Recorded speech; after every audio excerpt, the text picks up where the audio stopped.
In the hierarchy of Mesopotamian deities, described across thousands of clay tablets spanning over 2 millennia, one figure stands apart from all others not because of miracles performed, not because of direct intervention in human affairs, not because of temples dedicated to worship, but because of authority. His name was Anu, and while later traditions would classify him as the supreme god of the Sumerian and Babylonian pantheons, the earliest texts describe him in terms that seem strange for a deity, but familiar for a different kind of figure entirely. Anu did not create the world. That work was done by younger gods like Enlil and Enki, following plans that Anu approved but did not implement himself. Anu did not walk among humans or demand their worship. He remained in the distant heavens, so remote that no major temple in Mesopotamia was originally dedicated to him until very late in history. Anu did not perform miracles or answer prayers. He functioned as the source of authority, the final arbiter of disputes, the one whose word established cosmic law, but who delegated all actual governance to subordinates. The tablets describe Anu not with the language of worship and devotion typically reserved for gods, but with the language of political authority. He granted kingship, he confirmed appointments, he presided over the divine assembly like a monarch presiding over his court. He was called the father of the gods, but this title carried connotations of political sovereignty as much as biological or creative origin. When the great gods Enlil and Enki disputed over humanity's fate, they brought the matter to Anu for final judgment. When kingship needed to be established on earth, it had to descend from heaven, specifically from Anu, who possessed it and granted it to others. When laws were decreed, they were decreed by the divine assembly, but only Anu's confirmation gave them cosmic force. Tonight, we examine the oldest Mesopotamian texts describing Anu, the role he played that seems less like a creator deity and more like an emperor or supreme ruler, and the question that troubles both mainstream scholars and alternative researchers. What if Anu wasn't a god in the sense we typically understand, but rather the king of a hierarchy that humans later mythologized into a pantheon of deities? This is Anu. He wasn't a god, but he ruled the Annunaki.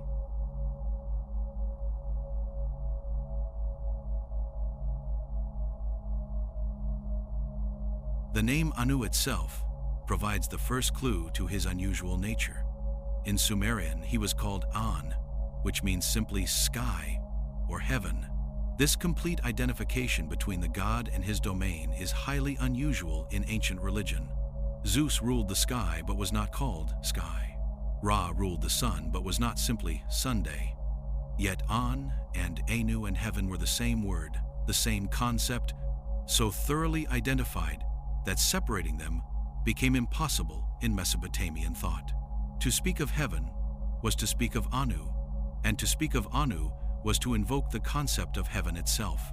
This suggests Anu may have been less a personal deity and more a personification of supreme authority, of the ultimate source from which all power descended. The earliest Sumerian texts that mention An describe him with notable detachment, unlike Enlil, who actively manages the earth's weather and agriculture, or Enki, who creates humanity and teaches civilization, and appears primarily through titles rather than actions. He is Father of the Gods, King of Heaven, Lord of the Great Above. These are titles of position and relationship, not descriptions of deeds or miracles. One ancient hymn states, An, whose command is not changed, whose pure word is not altered. This praises not benevolence or wisdom, but absolute authority. When An speaks, his word becomes unalterable law. What is most striking about early descriptions of Anu is what they omit. They do not credit him with creating the universe, forming the earth, or establishing the stars. The great Mesopotamian creation epics, the Enuma Elish, the Eridu Genesis, attribute creative acts to younger gods like Marduk, Enlil, and Enki. An's role is to preside over divine assemblies where creation is planned, to grant authority to those who will execute the plans, but not to perform the creative work himself.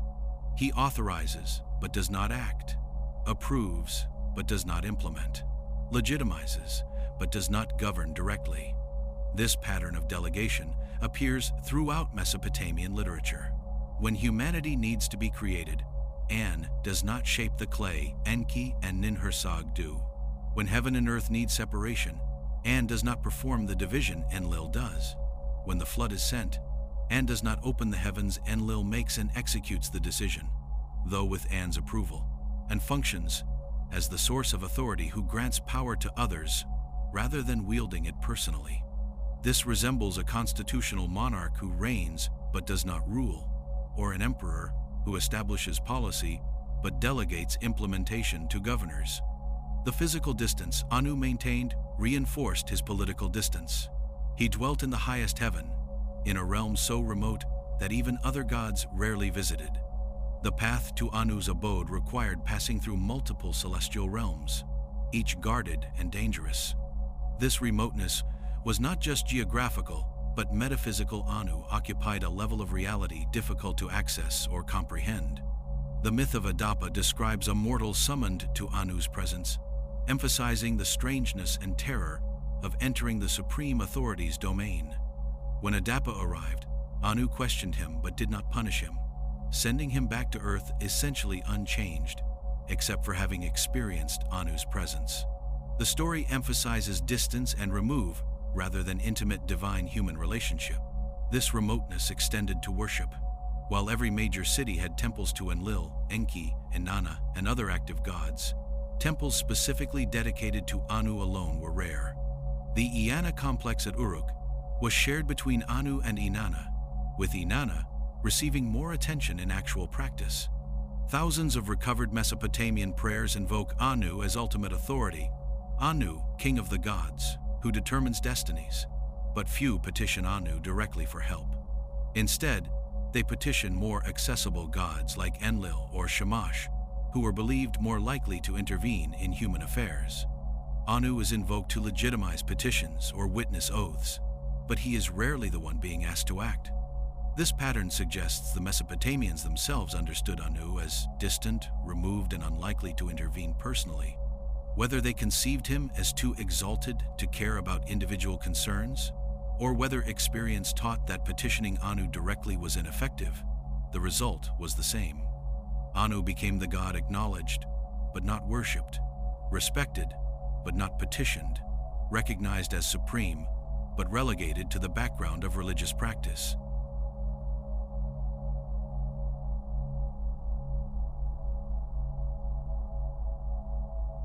Perhaps nowhere is Anu's function as political authority, rather than creative deity, more evident than in his relationship to earthly kingship.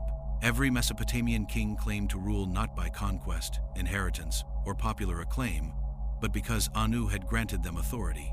This was not metaphorical. It was the legal foundation of political legitimacy, described with the precision of constitutional law. The Sumerian king list explicitly states that kingship was a divine institution existing in heaven before it existed on earth. After the kingship descended from heaven, the kingship was in Eredug. The phrasing is deliberate. Kingship descended, meaning it moved from above to below, from Anu's realm to the earthly realm. It was transferred, delegated, granted from higher to lower authority. Kings did not claim kingship emerged from human organization and received divine blessing afterward. They claimed it originated with Anu and was delegated downward. Royal inscriptions follow formulaic patterns demonstrating this principle. Kings wrote, "Anu and Enlil called me to kingship. Anu decreed my destiny. By the command of Anu, I was made king." These were legal claims asserting that royal authority derived from the highest possible source and therefore could not legitimately be challenged. A king without proper divine authorization was not a legitimate monarch, but a usurper, and rebellion against such a figure was justified. But a king who could demonstrate Anu's authorization, could demand absolute obedience to resist him, was to resist cosmic order itself. The ritual by which Anu granted kingship was formalized and precise. New kings would ascend to Anu's temple, often at Uruk, and receive the symbols of kingship: crown, scepter, and measuring rod. These were understood not as mere ceremonial objects, but as instruments of divine authority, physical manifestations of the right to rule. Texts describe the New Year festival at Uruk where the king would fast and purify himself, then ascend the great ziggurat to stand before Anu's image in the Holy of Holies. In Anu's presence, the king recited a formal accountability report. I have not been negligent regarding your divine ordinances. I have not destroyed Babylon. I have not commanded its dissolution. I have not damaged the temple Ekor. This demonstrated the king had fulfilled his responsibilities and not violated divine order. The high priest representing Anu would respond, "Do not fear. Anu has listened to your prayer. He will magnify your kingship."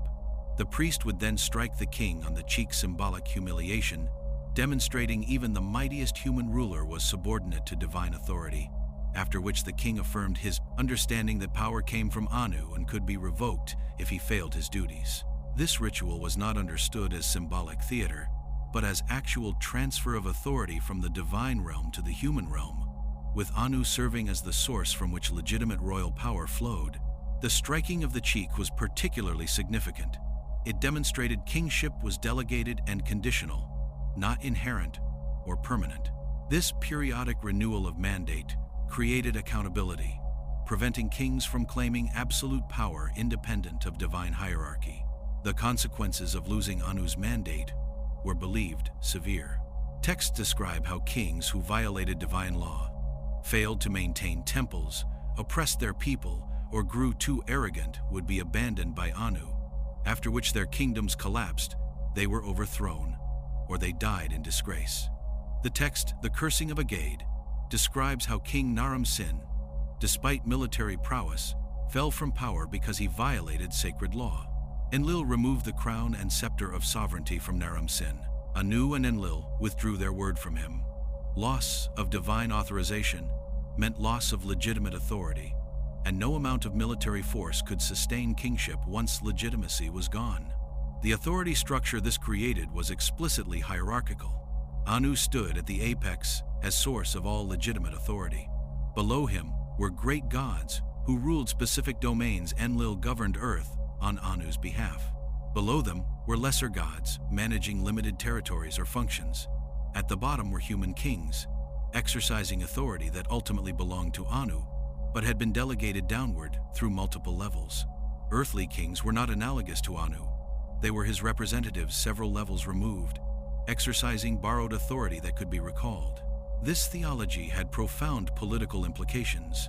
It created priestly classes with authority to determine whether kings still possessed divine mandate. It established that political authority was ultimately accountable to something beyond human will, and it prevented any single human ruler from claiming absolute, unaccountable power. Even the mightiest king was subordinate to Anu through chains of delegated authority. Whether this system reflected actual historical experience with foreign rulers who granted kingship to local leaders, or whether it was creative theology to legitimize royal power, it demonstrates Mesopotamians understood Anu's role in specifically political rather than religious terms. He was the source of sovereignty, the grantor of legitimate authority, the one who confirmed rulers and withdrew authorization when they failed.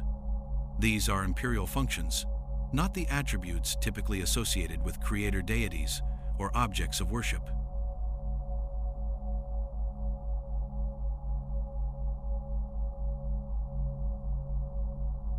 One of the clearest indications Anu functioned as political ruler, rather than traditional deity, is the Divine Assembly, a formal council where great gods gathered to deliberate and make decisions affecting cosmic and terrestrial affairs. This assembly operated according to procedures resembling earthly governmental institutions, with Anu presiding in a role that looks remarkably like a chairman or constitutional monarch, rather than absolute ruler. The Divine Assembly was called the Ubshukina, the place where destinies were determined. It met in Anu's heavenly domain, though assemblies addressing earthly matters sometimes convened at Nippur in Enlil's temple. The assemblies had hierarchical structure. Not all gods participated equally. At the top were 7 gods who determined destinies, the most powerful deities with actual voting power on major decisions. Below them were the 50 great Annunaki, who could speak and influence decisions, but lacked formal votes. Below these were hundreds of lesser divine beings who attended but merely observed. The procedures followed in assemblies are described in multiple texts. When significant issues arose: humanity's creation, the flood decision, assignment of divine responsibilities, resolution of conflicts between gods, Anu would convene the assembly. He opened proceedings by recognizing the issue and calling for deliberation. Gods who wished to speak would stand and address the assembly, presenting positions, arguing proposals, or raising objections. After deliberation, decisions were reached typically through consensus among the 7 destiny-determining gods, though Anu's opinion carried disproportionate weight. The Atrahasis provides the most detailed account of an assembly in session. When the Igigi rebelled against forced labor, Enlil summoned the divine assembly. Anu, king of the gods, was present. Enlil, their counselor, was there. Ninurta, their chamberlain, was present. The great Annunaki who decreed destinies were present. The assembly heard the Igigi's complaint and deliberated on solutions. Enlil proposed destroying the rebels. Anu questioned this wisdom. Enki proposed creating humans to take over the labor. The assembly debated merits and risks, eventually approving Enki's proposal as the best available solution. This shows the assembly functioning as deliberative body rather than rubber stamp for Anu's will. Different gods held different positions. Arguments were made, questions raised, and final decisions emerged from collective deliberation rather than unilateral decree. Yet Anu's presiding role gave him authority to shape discussion, recognize speakers, and declare when consensus was reached. Similar assemblies decided other major issues. When Enlil proposed the flood, an assembly debated and approved the decision, with gods swearing oaths not to warn humans. When Marduk sought supremacy after defeating Tiamat, he required formal assembly approval, granted on condition he demonstrate power by creating and destroying a constellation through his word alone.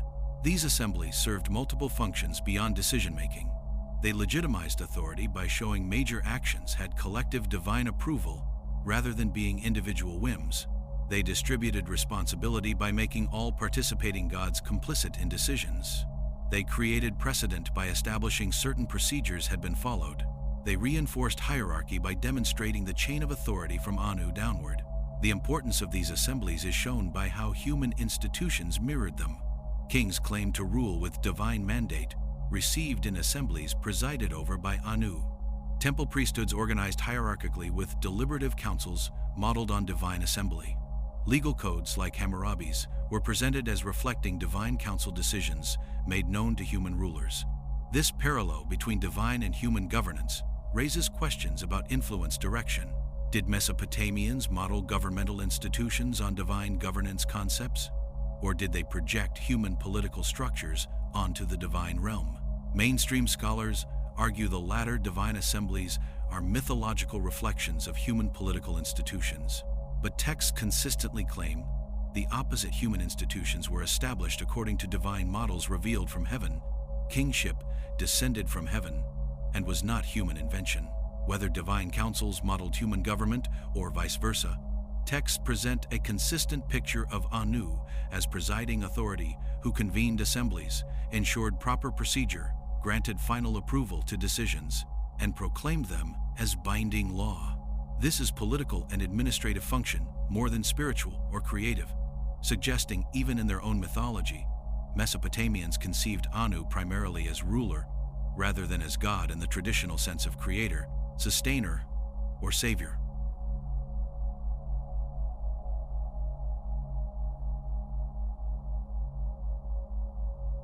Anu's most characteristic action throughout Mesopotamian literature is delegation, assigning authority, responsibility, and specific domains to subordinate deities who then govern with substantial autonomy.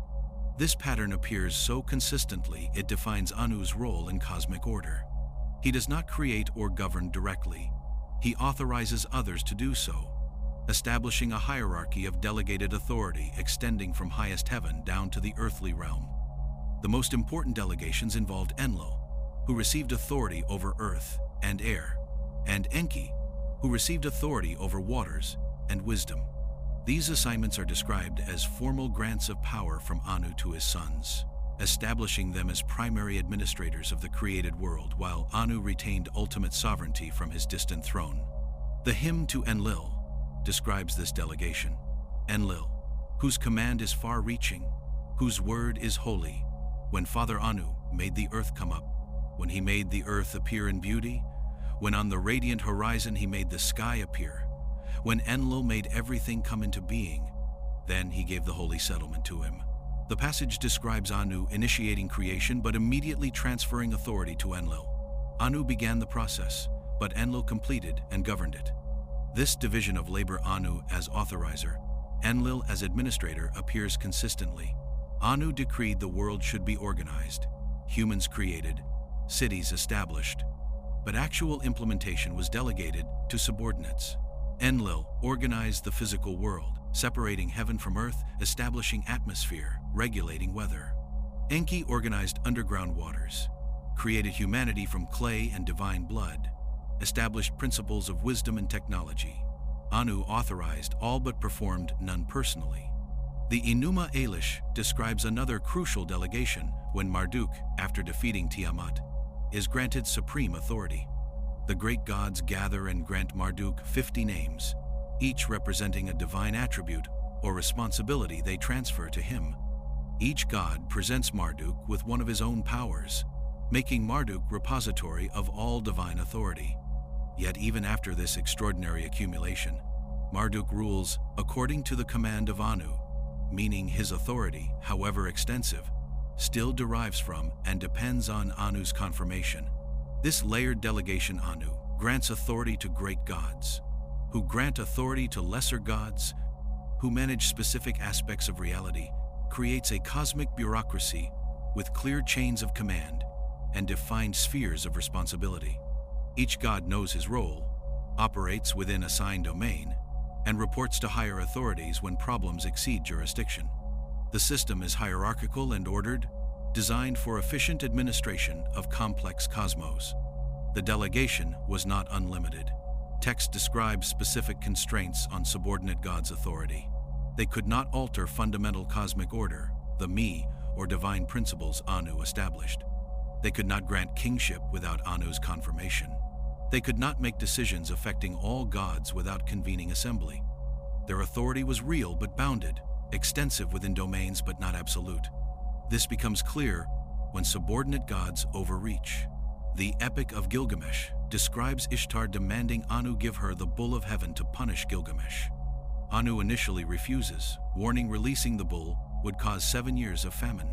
Ishtar threatens to break down underworld gates if he doesn't comply, effectively blackmailing him. Anu relents and gives her the bull, but this is portrayed as mistake. When Gilgamesh kills the bull, the divine assembly must sort out consequences of this improper use of delegated authority. The clearest example of delegation with accountability appears in the flood narrative. Enlil, granted authority over earth, decided humanity had become too numerous and noisy. He proposed destroying them with a flood, and the assembly agreed. This was within Enlil's authority. He governed earth, and managing population fell within his purview. But Enki, who created humanity, disagreed. He couldn't directly oppose the assembly's decree, but he found a loophole. He warned Atrahasis indirectly, speaking to the wall of Atrahasis's house, rather than to the man himself. When Enlil discovered humans survived, he was furious at Enki for subverting the assembly's decision, but Enki defended his action, arguing complete destruction was excessive. The assembly had to adjudicate this dispute between two gods who had both acted within delegated authority. Resolution was compromise. Humanity would continue but be limited in lifespan and number to prevent overpopulation recurring. This episode illustrates several aspects of the delegated authority system. First, subordinate gods had real power within domains and could make significant decisions without constant oversight. Second, decisions could be challenged if other gods believed authority was misused. Third, the assembly served as check on individual gods, even senior ones like Enlil. Fourth, Anu's role was to confirm decisions, ratify compromises, and ensure the system functioned even when individual gods conflicted. Texts never describe Anu intervening directly to resolve conflicts. He doesn't appear personally to judge between Enlil and Enki, doesn't punish Ishtar for misusing the bull, doesn't discipline gods exceeding authority. Instead, institutional mechanisms he established: the assembly, hierarchy of delegated authority, cosmic laws. Even gods must handle situations through established procedures. This hands-off approach is consistent with Anu's character throughout literature. He established the system, granted authority to operators, then allowed it to function according to its own internal logic.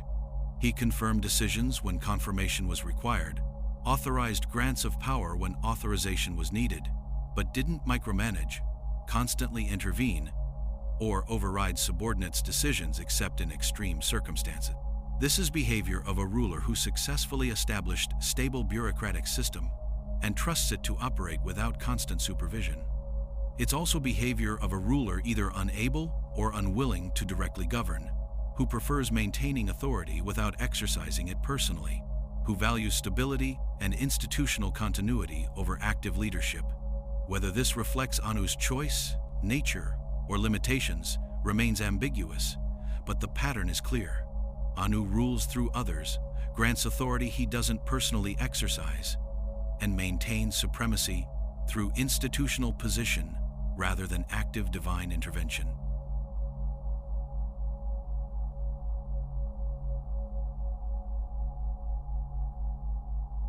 The fundamental question emerging from examining Anu's role is whether he was understood as a god in the traditional sense, or as something else that has been misunderstood or deliberately mythologized. The texts provide ambiguous answers, describing Anu with characteristics sometimes aligning with godhood and sometimes suggesting governmental authority or distant kingship. On one hand, Anu possesses attributes typical of deity. He is described as eternal, existing before time began and continuing indefinitely. He is associated with sky and heaven, realms traditionally understood as divine. He sits at the apex of cosmic hierarchy, with all other beings divine and human subordinate to him. He cannot be overthrown.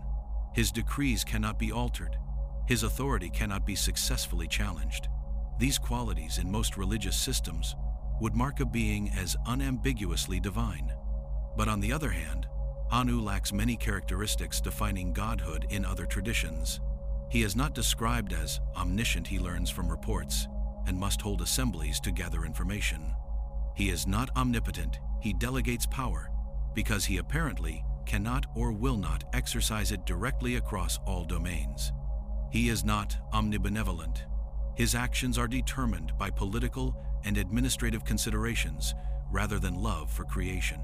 He is not transcendent in the usual sense. He occupies a location highest heaven, can be visited, and operates within cosmic laws rather than standing outside all systems. These limitations are unusual for supreme deity. In most monotheistic systems, the high god transcends limitations Anu displays. Zeus, though not omnipotent, actively involves himself in cosmic and terrestrial affairs. The biblical God is described as intimately aware of and concerned with creation. Even abstract Brahman, while transcendent and impersonal, is understood as source of all reality. In ways Anu is not. Anu operates within cosmic system, but is not described as creating or sustaining it. This has led some scholars to suggest Anu represents not Mesopotamian conception of ultimate reality or divinity, but their conception of ultimate authority.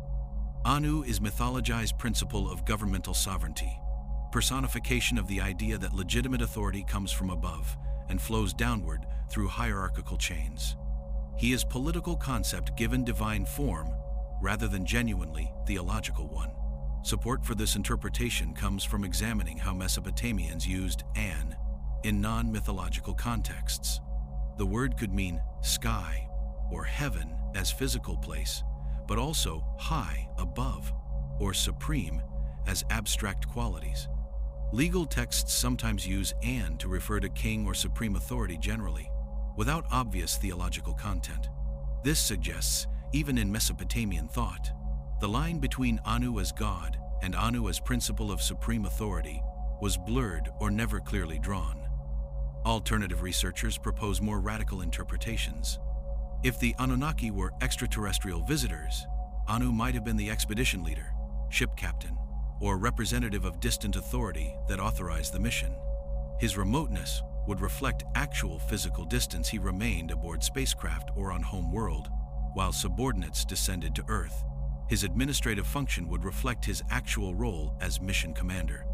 His delegation would be standard organizational practice for managing large operations across vast distances. If the Anunnaki were survivors of pre-flood advanced human civilization, Anu might represent distant capital or central government from which authority flowed to regional colonies. His withdrawal from active involvement might reflect actual destruction or abandonment of that capital, leaving regional administrators to continue governing according to established principles, but without ongoing communication with central authority. What all interpretations share is recognition that Anu's characteristics are unusual for deity and more consistent with administrative authority than godhood, as typically conceived. He is source of legitimacy, apex of hierarchy, final arbiter but not creator, sustainer, or active governor of reality. He doesn't intervene to save the righteous or punish the wicked. He doesn't reveal truth or guide followers. He doesn't demand worship in exchange for benefits. He simply is, at the top of the system, delegating authority downward and occasionally rendering final decisions when the system cannot resolve issues at lower levels. The mainstream scholarly consensus remains that Anu is a god, albeit one who became increasingly abstract over time, evolving from personal deity in early Sumerian religion to philosophical principle of divine authority in later periods. But this consensus struggles to explain why Anu was conceived so differently from other gods, why he appears so rarely in myths, why active worship focused on subordinates rather than him, and why his primary function seems political rather than spiritual.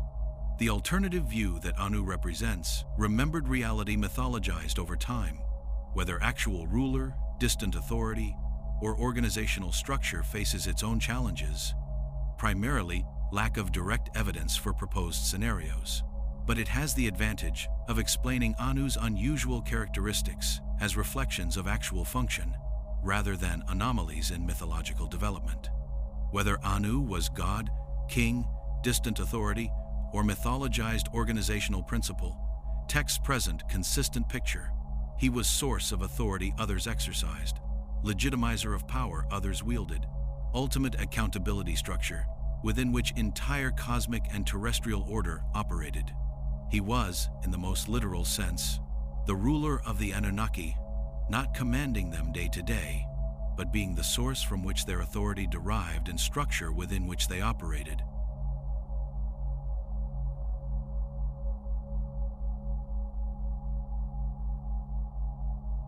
Thousands of years after the last cuneiform tablet mentioning Anu was inscribed, the figure remains enigmatic, occupying strange space between God and governance, between mythology and administrative memory. The texts describing him have been translated and debated for over a century, but consensus on his nature and function remains elusive. He was clearly important. Every text addressing cosmic order or political authority references Anu as supreme source. Yet he was clearly peripheral actual narratives, focused on other gods whose actions shaped the world and affected human lives. This combination, supreme in theory, peripheral in practice, has no close parallel in other ancient religious systems. Zeus, Ra, Odin, Brahma, all feature prominently in myths, receive active worship, and are portrayed as personally involved in cosmic affairs. Anu alone remains distant, administrative, largely absent from stories even while acknowledged as ultimate authority.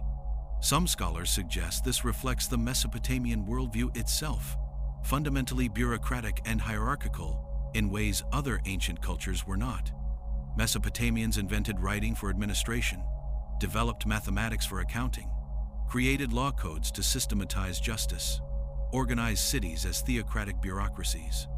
Their gods reflected social structure, vast hierarchy of authorities and sub-authorities, all operating according to established procedures, all accountable to distant supreme authority, acknowledged but rarely directly encountered. Alternative researchers see in Anu's characteristics hints of something more historical. The insistence kingship descended from heaven, specifically from Anu, emphasis on delegated rather than inherent authority, formal rituals, by which authority was granted and renewed. All this makes more sense if Anu was based on real being or institution rather than pure mythological invention. The Mesopotamians, in this view, preserved memory of actual governmental structures, actual chains of authority they, or ancestors, experienced, and over time, these memories were mythologized into religious doctrine.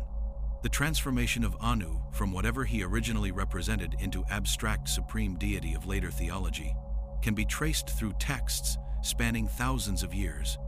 Early Sumerian texts treat Anu as personal god, albeit remote and rarely active. Middle period Babylonian texts increasingly treat Anu and heaven as interchangeable, suggesting movement toward abstraction. Late texts sometimes use Anu as simply meaning the highest or supreme authority, without clear personal characteristics. Whether this trajectory represents theological evolution, mythological development, or gradual obscuring of historical memory is debated. But what remains clear is Anu occupied unique position in Mesopotamian thought source of all legitimate authority, grantor of all cosmic and terrestrial power, presiding judge at assembly where fates were decreed, yet personally removed from daily operation of the system he supposedly governed. The question of what Anu actually was, god, king, memory, or mythologized principle, may never be answered definitively. Evidence is ancient, fragmentary, embedded in cultural contexts we can only partially reconstruct. But the question itself is significant because it challenges easy assumptions about interpreting ancient texts. If Anu was God, he was very unusual one. If he was mythologized memory of something else, that something else has left traces that look religious. What texts preserve is a figure who ruled but rarely acted, who authorized but did not create, who delegated but did not abdicate, who presided but did not participate. He was structure within which Annunaki operated, authority they invoked, legitimacy they required, accountability system they couldn't escape. Whether divine, sovereign, distant king, or something else entirely, Anu shaped Mesopotamian civilization not through direct action, but through authority he represented, and system he maintained authority, and system that continued influencing human governance and religious thought long after the last temple to his name fell silent, and last priest who knew his rituals died. The legacy of Anu is not a collection of myths and heroic deeds. It is the concept of authority itself, of power flowing from above through formal delegation, of legitimacy requiring renewal through proper procedure, of governmental hierarchy as natural order of the cosmos. Whether this concept originated with a being named Anu, or whether Anu is the name given to a concept that predated and transcended any single being, the texts preserve a vision of authority, fundamentally administrative rather than spiritual, political rather than religious, structural rather than personal. In a world where gods are typically characterized by what they do, Anu is characterized by what he authorizes others to do. He is the ruler who ruled by granting others right to rule, power behind powers, authority that legitimized authority. Whether he was ever God in fullest sense, or whether he represented something else we have misunderstood, Anu remains what texts consistently describe: the sovereign of the Anunnaki, the source from which their power flowed, and ultimate accountability to which even the greatest among them were subject.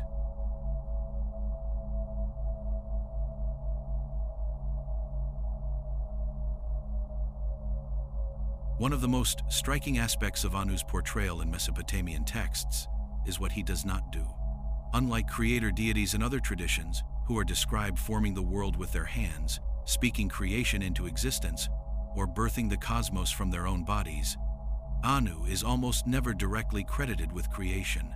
He authorizes it, approves it, confirms it, but other gods actually perform the work of making things exist. This absence from the creative process is particularly notable in the Enuma Elish, the most comprehensive Mesopotamian account of creation.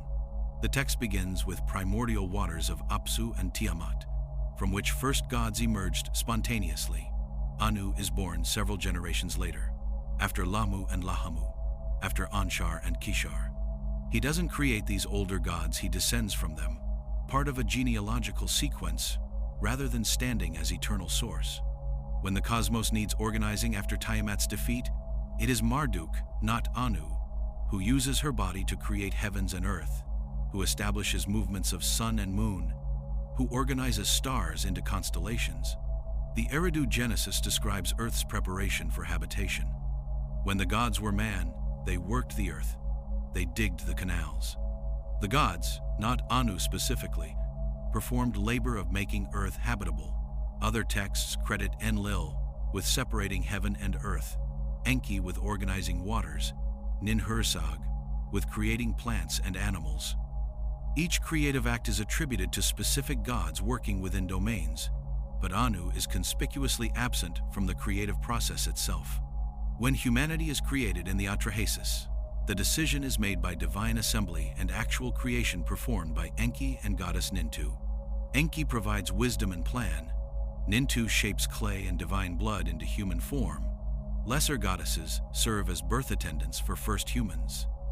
Anu is mentioned only as having confirmed the assembly's decision to create humanity. He approved the plan but didn't implement it, wasn't involved in design or execution, and wasn't present when first humans drew breath. This pattern extends to cultural achievements.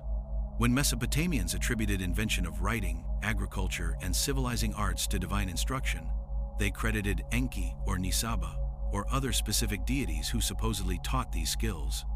Anu is not described as teaching anything, creating any technology, or developing any cultural practice. He authorizes general principle that humans should have these things, but other gods provide actual instruction. Even the cosmic order itself, the Mi, or divine principles governing reality, is attributed primarily to Enlil and Enki in most texts, though some versions state they act according to the Mi of Anu, suggesting Anu established principles but others implemented and managed them. The distinction is subtle but consistent. Anu is source of authority for cosmic order, but not its architect or administrator. This raises theological puzzle that has troubled scholars. If Anu is supreme god, father of gods, king of heaven, why is he so absent from actual work of creation and governance? Traditional explanations suggest Anu represents older stratum of Mesopotamian religion, gradually being superseded by more active deities.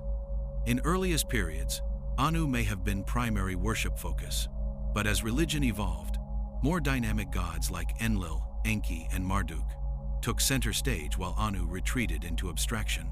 Alternative interpretations suggest Anu's distance and non-involvement were always part of his conception. He represented sovereign authority, the right to rule, legitimacy of cosmic order, source from which all power derived. In this reading, Anu was never conceived as God who performed miraculous acts, but as king or authority figure who established system and delegated its operation. His absence from creation wasn't flaw or evolutionary vestige, but accurate description of his role. He authorized creation, but didn't perform it, just as king authorizes construction projects, without personally laying bricks. Some researchers propose Anu might preserve memory of actual historical figure, or group, perhaps foreign rulers, who established first states in Mesopotamia, imposed hierarchical organization on previously independent communities, then withdrew to distant capitals while local governors administered territory. Such rulers would naturally be remembered as sources of authority who granted kingship, confirmed laws, maintained ultimate sovereignty while remaining physically distant and uninvolved in day-to-day governance. Others suggest Anu represents concept of sovereignty itself, personified and mythologized. Anu is not being but principle, the idea that legitimate authority must derive from source higher than any earthly or divine ruler, that there must be ultimate authority from which all delegated authority flows. Anu would then be personification of this necessity, theological construction designed to prevent any single god or king from claiming absolute, unaccountable power. What all interpretations share is recognition that Anu's absence from creation is not accident or oversight, but defining characteristic. Texts consistently portray him as source of authority who doesn't exercise that authority directly, as supreme ruler who delegates actual governance to others, as father of gods who grants power rather than wielding it personally. Whether this reflects theological evolution, historical memory, philosophical abstraction, or accurate description of non-creative sovereign, it sets Anu apart from creator deities in most other traditions.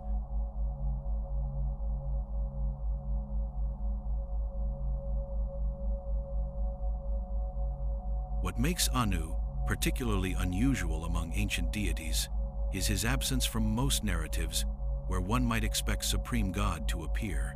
While Enlil, Enki, Inanna, and other gods feature prominently in myths about cosmic battles, creative acts, interactions with humanity, and conflicts with each other, Anu appears rarely and usually only in limited roles, granting permission, providing authorization, or serving as final arbiter in disputes that have exceeded lower authorities' jurisdiction. The Epic of Gilgamesh provides typical example. Anu appears only briefly, when Inanna demands he send Bull of Heaven to punish Gilgamesh for rejecting her advances. Anu's role is to respond to this demand, question whether it's wise, and ultimately accede to Inanna's threats. He doesn't personally involve himself in conflict between Inanna and Gilgamesh, doesn't punish or reward either party, and withdraws from narrative once he's granted what was requested. He provides authorization but not action, permission but not participation. The Atrahasis provides another example. When Igigi rebel and demand relief from labor, it's Enlil who faces crisis and Enki who proposes solution.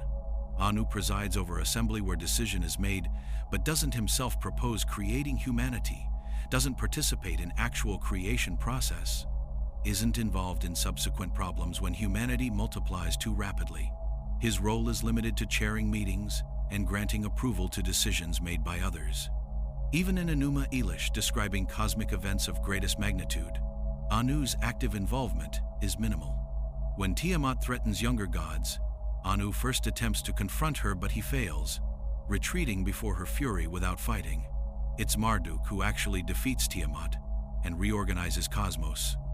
Anu's contribution is to grant Marduk authority to act and approve Marduk's subsequent elevation to supreme god. He authorizes and legitimizes, but doesn't fight, create, or command. This pattern of absence and limited involvement raises several possibilities. The first, favored by many scholars, is that Anu represents older stratum of religion, gradually being superseded by more active, interventionist gods. In earliest periods, Anu may have been primary focus, but as religion evolved, more dynamic deities took center stage while Anu retreated into abstraction. Maintained for theological reasons, someone had to be at hierarchy's top, but no longer receiving active worship or myth-making. A second possibility is that Anu's distance and non-involvement were always part of his conception. He represented ultimate source of authority but not day-to-day management. Like constitutional monarch who reigns but doesn't rule, or distant CEO who sets broad policy but doesn't involve himself in operational details, Anu's function was providing legitimacy and final authority without active governance. A third possibility, suggested by alternative researchers, is that Anu's absence reflects actual historical reality. Whoever or whatever Anu represented actually did withdraw from active involvement, leaving subordinates to manage the system. If Annunaki were extraterrestrials, Anu might have been leader who established colony but returned to home world, leaving Enlil and Enki to govern Earth. If they were pre-flood advanced human civilization, Anu might represent distant capital or central authority that delegated power to regional administrators. If they were other form of advanced beings, Anu might have been figure who established order, then deliberately withdrew, testing whether system could operate without constant supervision. This remoteness extended to worship. While every major city had temples to Enlil, Enki, Inanna, and other active gods, temples specifically dedicated to Anu alone were rare. The Eanna temple complex at Uruk was shared between Anu and Inanna, with Inanna often receiving more attention. Archaeological evidence suggests active worship focused more on Inanna, and later Marduk, than on Anu himself. Prayer texts provide similar evidence. Thousands of Mesopotamian prayers have been recovered, and while many invoke Anu as ultimate authority, Anu, king of the gods, who determines destinies, very few actually petition Anu directly for help. Instead, they petition Enlil, Enki, Shamash, or other gods believed more accessible and likely to intervene. Anu is invoked to legitimize, petition, or witness it, but he's not usually the one being asked to act. This pattern suggests even Mesopotamians themselves understood Anu as distant, removed, and unlikely to intervene directly. Whether this was because they conceived him as too abstract and exalted to care about individual concerns, or because experience taught that petitioning Anu directly was ineffective, or because Anu represented something real being, remembered institution, political structure that genuinely was distant and uninvolved, the result was same. Anu became God acknowledged but not worshipped, respected but not petitioned, recognized as supreme but relegated to background of religious practice and mythological narrative.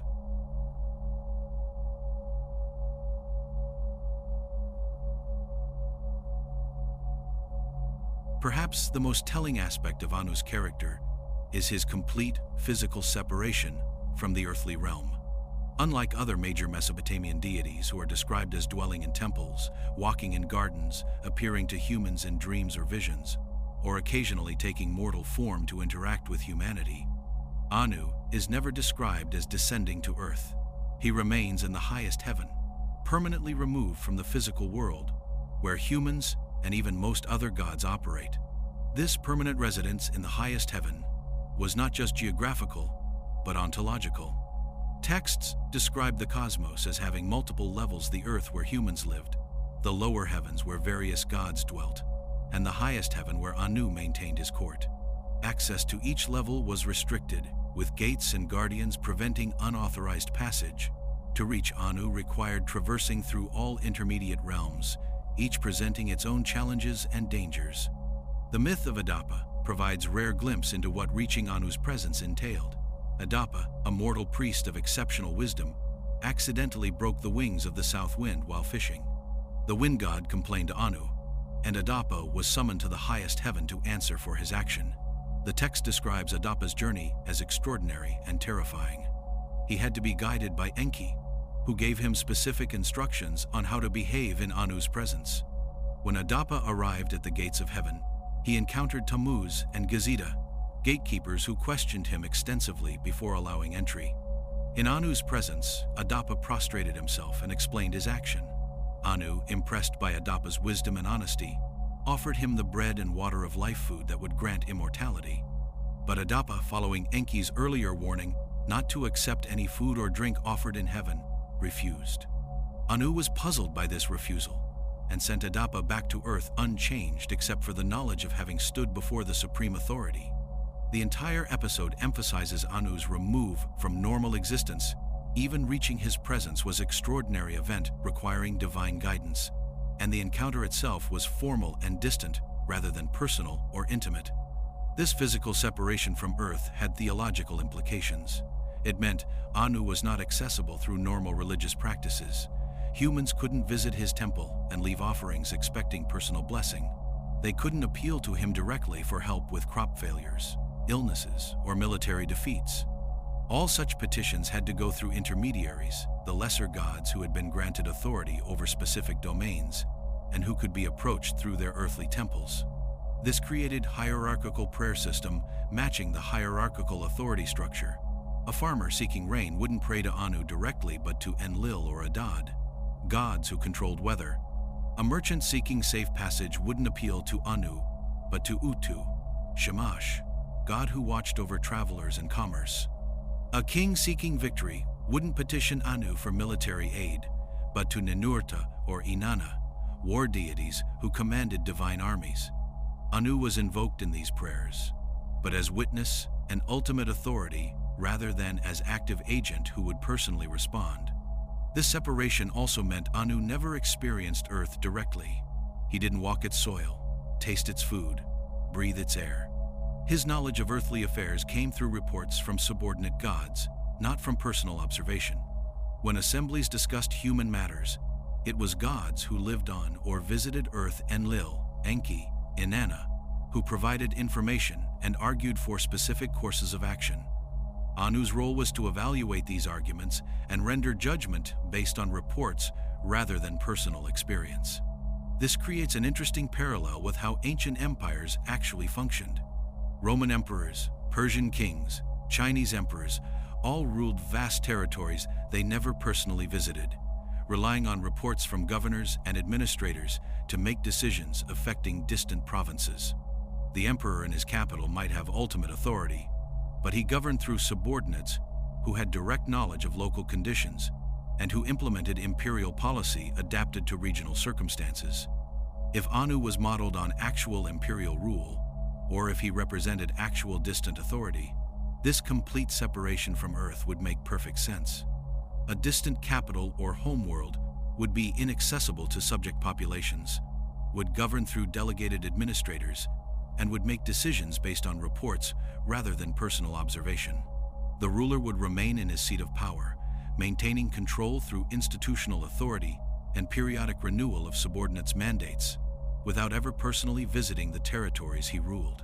Whether Anu's remoteness reflects historical experience with imperial governance, theological evolution toward transcendent deity, or preservation of memory about actual non-terrestrial authority, it remained consistent characteristic throughout Mesopotamian literature. Anu was the god who never came to earth, who ruled from the highest heaven, who maintained authority through distance rather than presence, and who exemplified the principle that supreme power need not, perhaps, should not involve itself directly in the details of daily governance.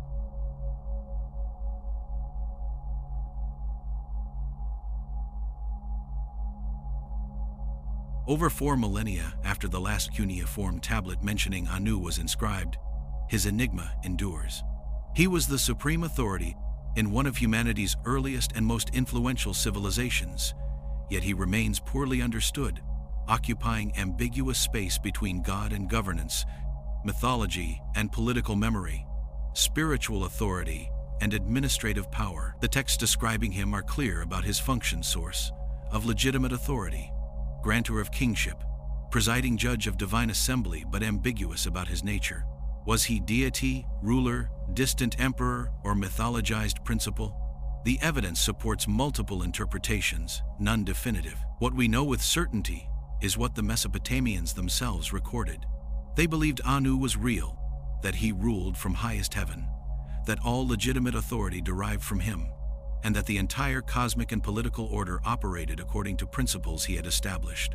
They built their civilization on this foundation, organizing their cities as theocratic bureaucracies, where earthly kings ruled as Anu's representatives, where priests mediated between heaven and earth, where law was understood as reflection of cosmic order rather than human invention. This system proved remarkably stable and influential. Mesopotamian civilization endured for over 3,000 years, outlasting individual dynasties, surviving conquest and occupation, adapting to changing conditions while maintaining core theological and political principles.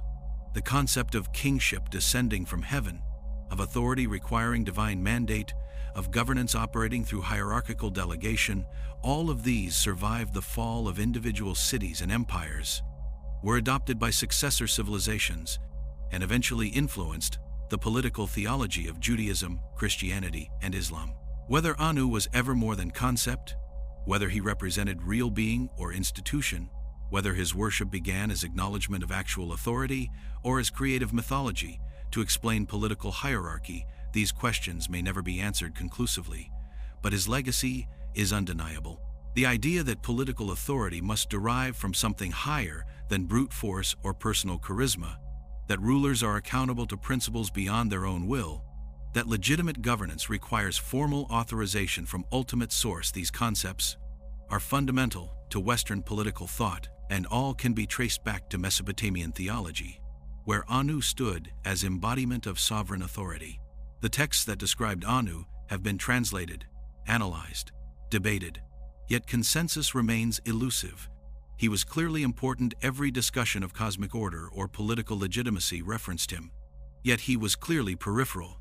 The actual stories focused elsewhere. He granted, but didn't act. He authorized, but didn't create. He presided, but didn't participate. He was structure within which the Annunaki operated, authority they invoked, legitimacy they required. In our modern world, where we separate political from religious authority, where we distinguish governmental hierarchy from spiritual cosmology, Anu's blended role seems strange. But to Mesopotamians, there was no such separation. Cosmic order and political order were aspects of the same reality, both flowing from same ultimate source. Anu was that source, not the creator of physical universe, but the establisher of authority structure, not the maker of matter, but the grantor of legitimate power, not the object of worship seeking salvation, but the apex of hierarchy demanding proper procedure. Whether he was God, king, memory, or principle, Anu represented something essential to Mesopotamian civilization, and something that continues to influence how humans think about authority, legitimacy, and the proper organization of power.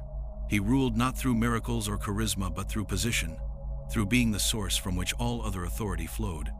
He was the emperor who never descended, the father who delegated everything, the sovereign who ruled by authorizing others to rule in his name. The texts remain preserved in fired clay that has survived millennia.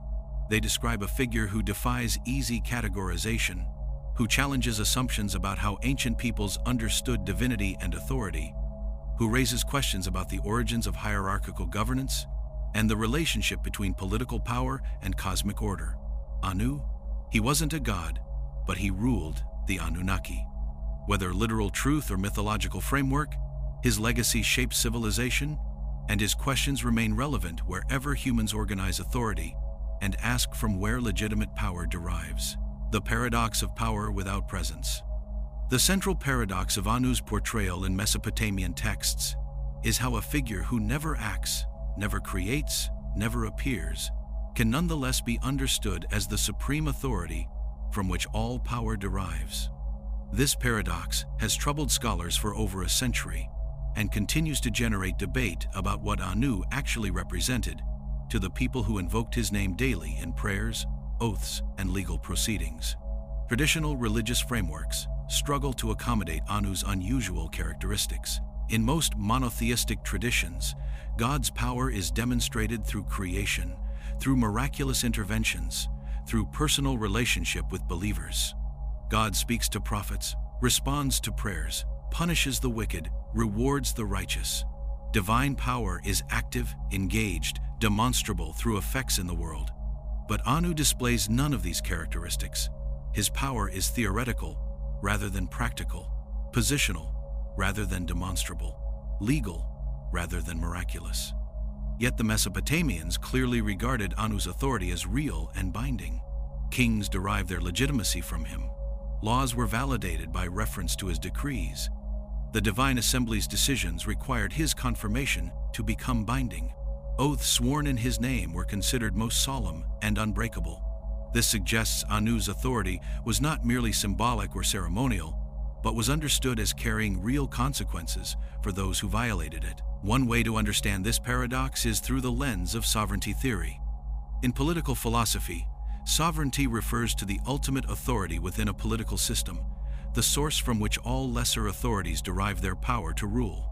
Sovereignty can exist and function effectively even when the sovereign does not actively exercise power. Constitutional monarchies provide clear examples. The monarch may possess supreme theoretical authority, while elected officials wield actual governing power. The monarch's authority is real and legally binding, even though it is rarely exercised directly. Anu's role in Mesopotamian cosmology closely parallels this concept of sovereignty. He possesses ultimate authority, but exercises it primarily through confirmation and authorization rather than through active intervention. His power is structural. It defines the framework within which all other powers operate, rather than operational. Removing Anu from the system would not immediately change daily reality, but it would undermine the legitimacy of every authority within the system, from the greatest gods to the humblest city officials. This understanding helps explain why Mesopotamian texts describe Anu in constitutional rather than miraculous terms. He doesn't need to perform miracles to demonstrate his power, because his power is not of a type that requires demonstration. It is axiomatic, foundational, presupposed by the entire system. To question Anu's authority would be to question whether authority itself can exist, whether there can be such thing as legitimate rule rather than mere force. Alternative researchers have noted that this constitutional understanding of divine authority is remarkably sophisticated for ancient theology and suggests possible historical basis. If Mesopotamian civilization had experience with distant imperial authority, whether foreign conquerors, advanced civilization's remnant, or something else, they would have learned that ultimate authority can exist and function without constant visible presence. A distant emperor who delegates power to provincial governors, who confirms their appointments and can revoke them, but who never personally visits the provinces, would create exactly the pattern we see in descriptions of Anu. The parallel becomes even stronger when we consider how Mesopotamian kingship actually functioned.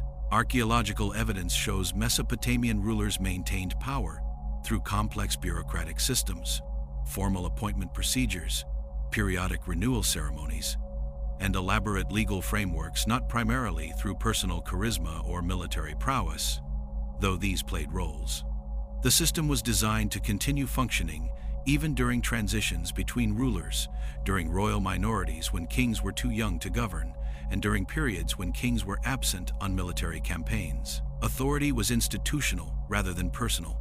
If Anu represents the ultimate form of this institutional authority so completely institutionalized that it doesn't require personal exercise to remain effective, then his characteristics make perfect sense as description of how ultimate sovereignty actually functions, rather than how people imagine it should function. Modern democratic systems operate on similar principles. Sovereignty rests theoretically with the people, but this sovereign authority is exercised only through representatives and institutional procedures, never directly by the sovereign entity itself.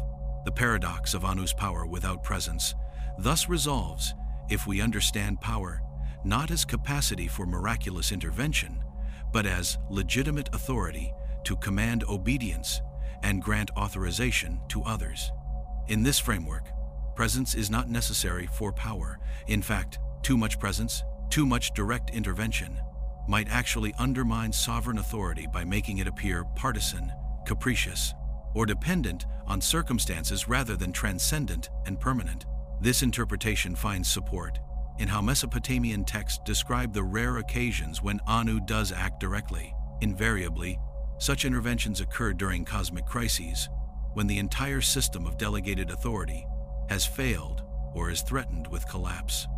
When Tiamat threatens to destroy all the younger gods, Anu attempts to confront her, but his attempt fails, demonstrating that his power is not martial but legal, not based on personal prowess but on systemic authority. When Marduk seeks to become supreme god, Anu's role is to confirm the divine assembly's decision. His power is exercised through ratification rather than initiative. These patterns suggest Anu's power was understood as backstop authority, the final guarantor of order, who acts only when normal mechanisms fail. Like a constitutional court that exercises power by ruling on whether actions by other authorities were legitimate, rather than by governing directly, Anu's authority was meta-governmental authority about authority, power to determine what counts as legitimate power. Whether this represents sophisticated political theology developed over centuries of complex urban governance, or whether it preserves memory of actual experience with distant supreme authority that functioned exactly this way, the result is remarkable. A conception of ultimate power that operates primarily through absence, through position, through formal authorization, rather than through active intervention. Anu didn't need to appear because his authority was built into the structure of reality itself, presupposed by every act of government, every oath, every grant of power throughout the cosmic and earthly hierarchy. He silently ruled.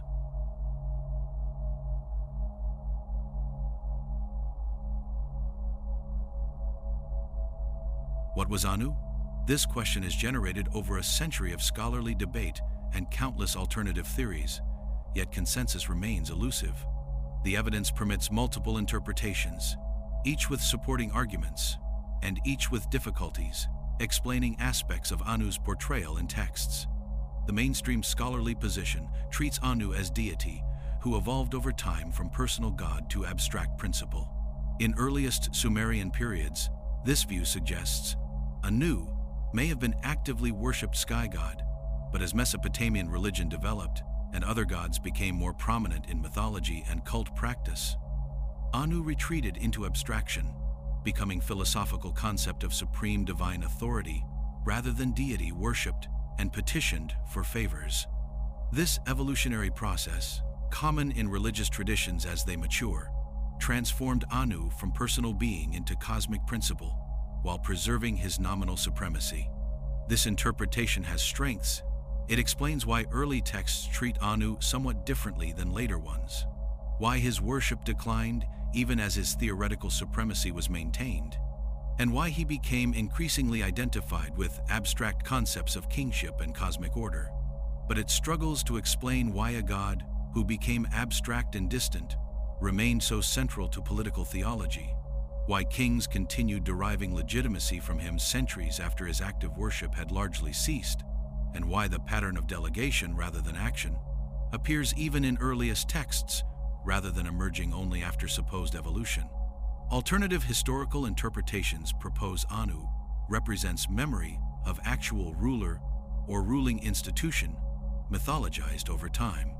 If early Mesopotamian civilization was established or heavily influenced by foreign conquerors, colonizers, or advanced group, the distant authority of this group's leadership might have been remembered as Anu, the ultimate source of legitimate power, who granted authority to local administrators, but who remained physically distant in some remote capital or headquarters.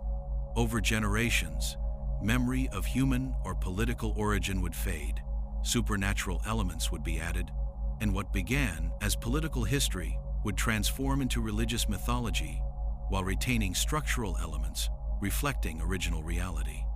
This interpretation has appeal because it explains Anu's unusual characteristics, his distance, his focus on authorization rather than action, his delegation of all practical power to subordinates as reflecting actual historical governance patterns, but it faces significant evidential challenges.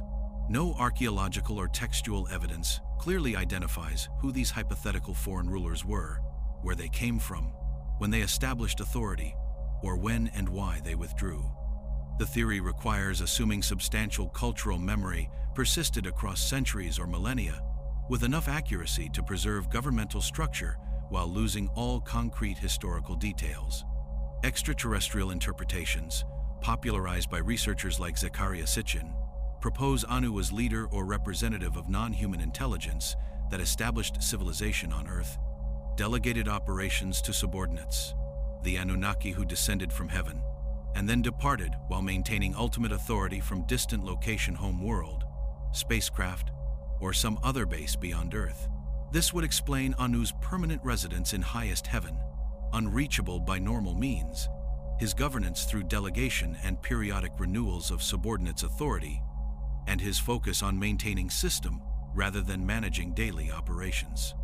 This interpretation takes texts more literally than mainstream scholarship permits, reading descended from heaven as actual descent from sky, space rather than metaphor, treating Anunnaki as extraterrestrial colonizers rather than mythological being.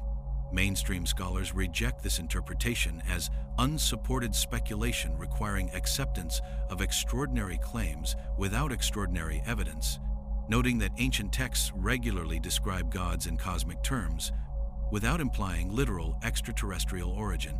Yet the interpretation does offer coherent explanation for patterns in texts that conventional interpretations struggle with. Philosophical interpretations suggest Anu represents principle of sovereignty itself, personified and mythologized. In this view, Anu is not being, but concept, the philosophical necessity that legitimate authority must derive from something higher than itself, that there must be ultimate source from which all delegated authority flows, that hierarchical systems require apex, even if that apex is purely theoretical. Personifying this principle as Anu made abstract concept concrete and accessible, allowing political theology to be expressed through mythological narrative while maintaining philosophical coherence. This interpretation has sophisticated appeal and would demonstrate remarkable philosophical development in ancient Mesopotamian thought. It explains why Anu has so few personal characteristics. He is personified abstraction rather than personal being. It explains why his authority is institutional rather than relational. He embodies principle of authority itself. And it explains why removing Anu from the system would collapse the entire hierarchy. Without principle of ultimate authority, concept of legitimate delegation becomes incoherent. Syncretic interpretations suggest elements of truth exist in multiple approaches. Perhaps Anu began as actual human ruler or leadership position within early civilization. Perhaps this political reality was preserved in cultural memory, but gradually mythologized, with supernatural elements added over time. Perhaps the principle this ruler represented ultimate authority from which subordinates derive legitimacy became formalized as theological concept. Perhaps late period theologians fully abstracted this concept, transforming Anu from remembered ruler into philosophical principle. The result would be layered tradition, incorporating historical memory, political theology, and philosophical development, making Anu simultaneously real and mythological, historical and symbolic, personal and abstract. What all interpretations must address is Anu's consistency across sources and time periods. For over 2 millennia, Mesopotamian texts describe him in remarkably similar terms: distant, authorizing rather than acting, delegating power, presiding over divine assembly, granting kingship, rarely intervening directly. This consistency suggests either very stable tradition carefully preserved, or actual reality being described that remained unchanged across centuries, or universal political experience with hierarchical authority being projected onto cosmic level. The question of what Anu was may never be definitively answered. Evidence is ancient, fragmented, viewed through cultural and linguistic barriers we can only partially bridge. But the question itself is valuable because it forces examination of assumptions about ancient religion, about relationship between political and cosmic authority, about whether categories we use, God, king, principle, myth, are adequate for understanding what ancient peoples experienced and recorded. What remains indisputable is Anu's function. He was source of legitimate authority in Mesopotamian civilization, the apex of hierarchy extending from highest heaven to humblest village official, the grantor of power that others wielded, the final arbiter when lower authorities couldn't resolve disputes. Whether he was God who ruled like emperor, emperor who was worshipped like God, or principle of sovereignty given divine form, Anu shaped how Mesopotamians understood authority, legitimacy, and proper order of governance influence that extended far beyond Mesopotamia's borders and far beyond its historical existence, echoing through millennia in political theories and religious traditions that followed.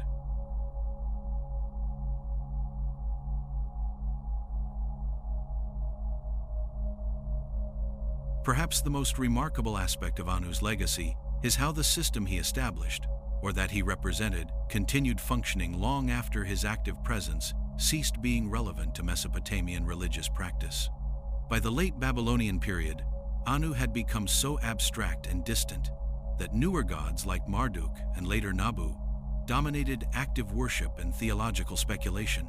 Yet the principle Anu embodied, that legitimate authority flows from above through hierarchical delegation, remained fundamental to Mesopotamian political organization until the civilization's final eclipse. This persistence of system beyond its founder's relevance is characteristic of successful institutional frameworks. Well-designed systems operate according to established principles and procedures that continue functioning even when original authority is absent or dormant. Modern constitutional democracies, for example, function according to founding documents and principles, even though framers are long dead and circumstances have changed dramatically. The system's legitimacy derives not from founders' continued presence, but from acceptance of principles they established.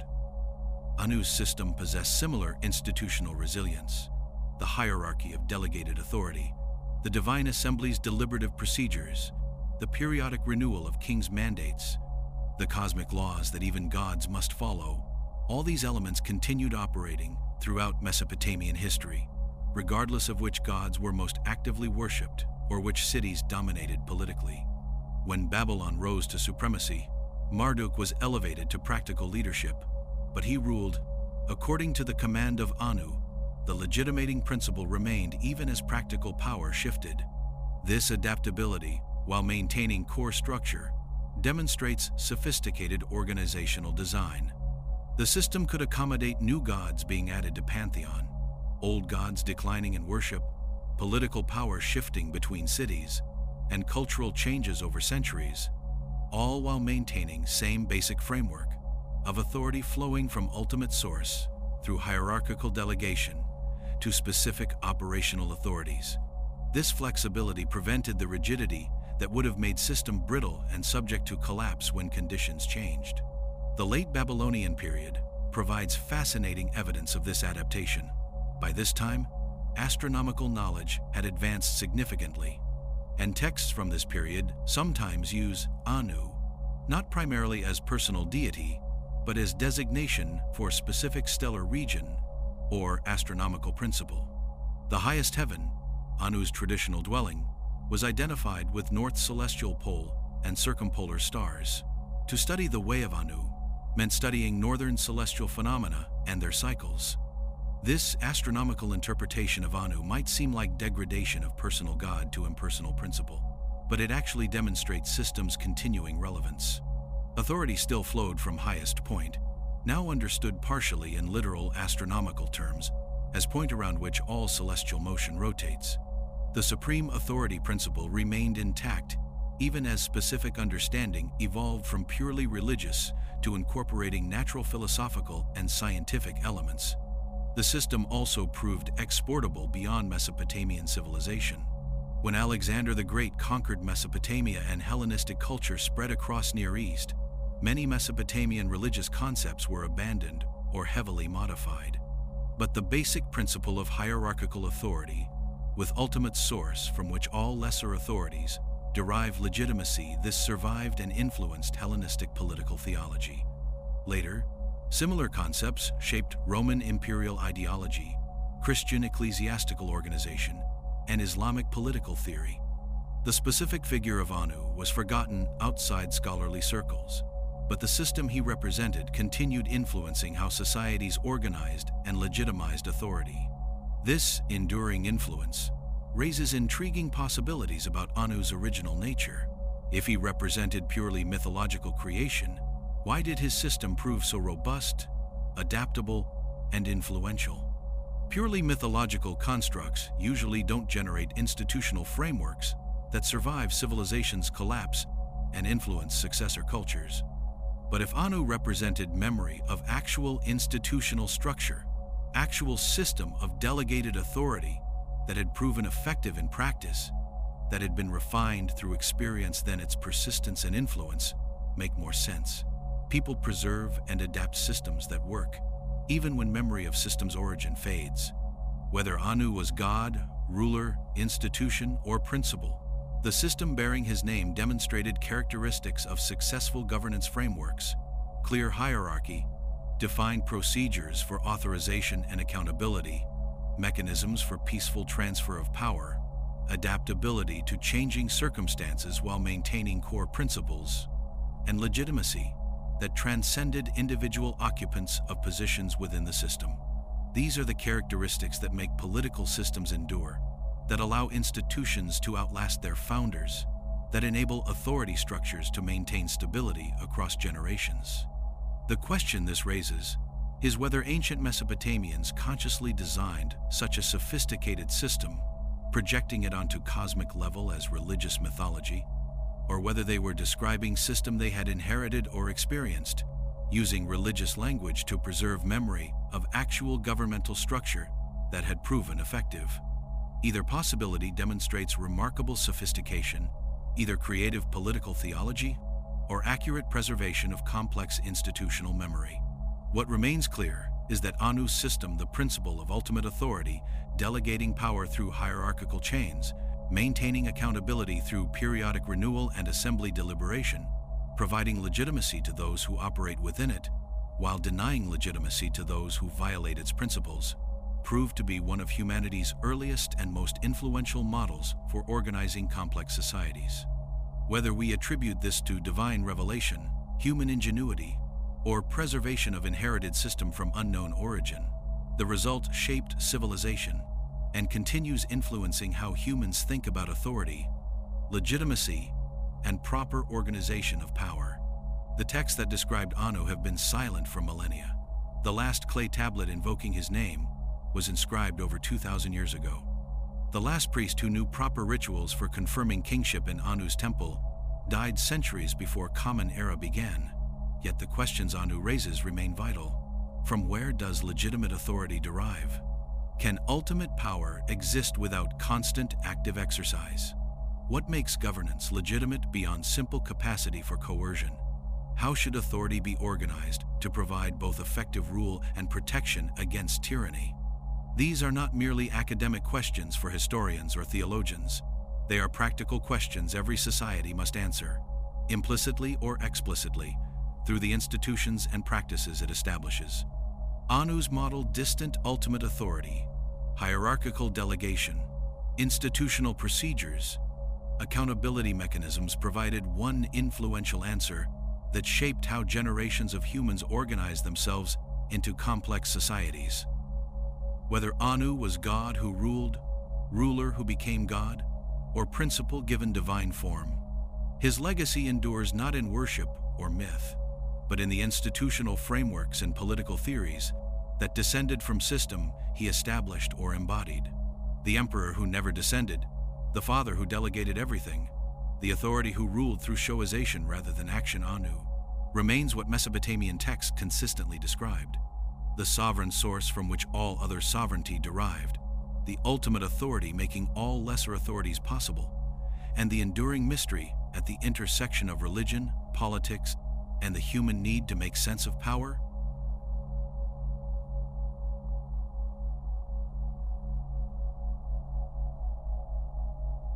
Anu's portrayal aligns far more closely with the latter.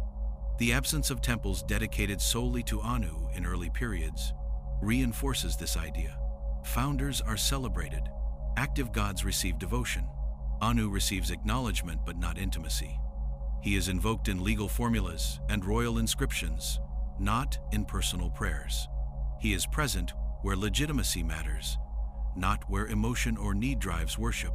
This again resembles institutional authority rather than relational divinity. What makes this particularly striking is how early this structure appears. Mesopotamia is among the first civilizations to leave extensive written records, yet those records already describe a system that appears old. The divine assembly is already established. The hierarchy is already fixed. Kingship already descends from heaven. The language of administration is already formalized.